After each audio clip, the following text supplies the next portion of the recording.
Ada saatnya kamu merasa hidup sedang tidak bersahabat. Masalah di tempat kerja belum selesai, udah ada lagi masalah di rumah. Belum lagi tagihan yang jadi beban, ditambah ekspektasi sana-sini yang jadi tuntutan. Jatuh bangun dalam kehidupan memang hal yang biasa.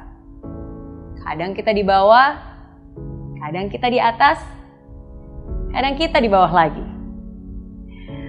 Saya yakin kamu pasti pernah mengalami kegagalan. Saya yakin kamu pasti pernah mengalami cobaan dan ujian dalam hidup ini.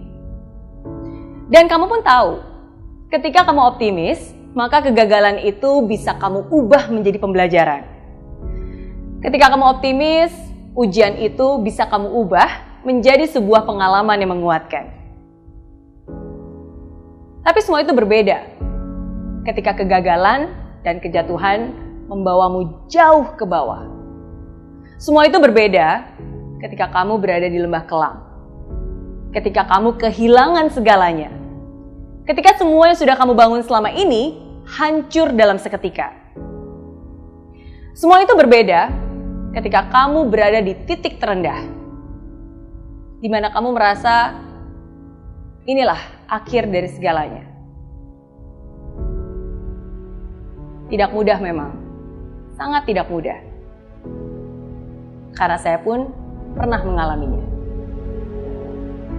Tapi walaupun tidak mudah, saya ingin kamu tetap berdiri dan hadapi. Jangan lari, jangan menghindar, jangan juga berdiam diri, apalagi menyalahkan diri sendiri. Tapi hadapilah. Tidak mudah untuk bisa berada di titik terendah itu. Rasanya begitu menyakitkan, begitu memalukan, begitu menyedihkan. Tapi walaupun begitu, hadapilah dengan ketegaran.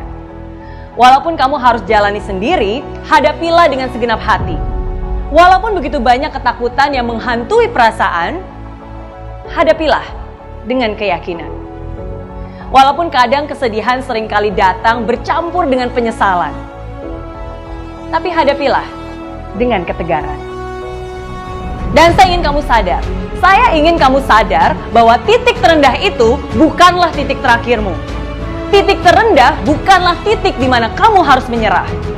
Justru yang terjadi adalah sebaliknya. Titik terendah itulah yang akan menjadi pijakan untuk kamu berdiri tegar mencapai kesuksesan. Titik terendah itulah yang akan menjadi fondasi kokoh untuk kamu bertumbuh dan menjulang tinggi. Hanya ada satu orang yang bisa membalikan keadaan, dan orang itu adalah kamu. Hanya ada satu orang yang bisa mengubah kesedihan ini menjadi sebuah kemenangan. Dan orang itu adalah kamu. Hanya ada satu orang yang bisa membuat cerita hidup ini berakhir dengan indah. Dan orang itu adalah kamu. Walaupun kamu masih terluka, walaupun kamu pernah kecewa, walaupun yang kamu lakukan sekarang belum tentu langsung ada hasilnya, tapi tetap harus kamu lakukan. Kenapa? Karena hanya kamu yang bisa melakukannya, bukan orang lain, bukan orang tuamu, bukan saudaramu, bukan bosmu, bahkan bukan saya. Bukan, hanya kamulah yang bisa membuat semua ini berubah. Ubah cara pandangmu, ubah mindsetmu, ubah kebiasaanmu, ubah kelakuanmu. Jangan pernah merasa kamu yang paling menderita. Lihat sekelilingmu, masih ada juga yang sedang berjuang sepertimu, dan bahkan lebih terpuruk darimu. Kalau mereka saja masih bisa bangkit, kalau mereka saja masih bisa berjuang lagi, kenapa kamu malah pasrah dan berdiam diri? Semakin cepat kamu bangkit dan maju, semakin cepat juga kamu pulih dari kekalahanmu. Ketika kamu berada di titik paling rendah, satu-satunya jalan untuk kamu adalah naik ke atas. Janganlah takut akan kehancuran, karena kehancuran membawamu menuju kesempurnaan. Kehancuran membawamu menuju pembaharuan. Sesuatu yang lebih baru, lebih baik, lebih besar, lebih megah, lebih indah. Asalkan kamu percaya. Saya yakin kamu bisa, saya yakin kamu mampu. Saya tunggu akhir indah dari ceritamu. Saya tunggu kesuksesanmu.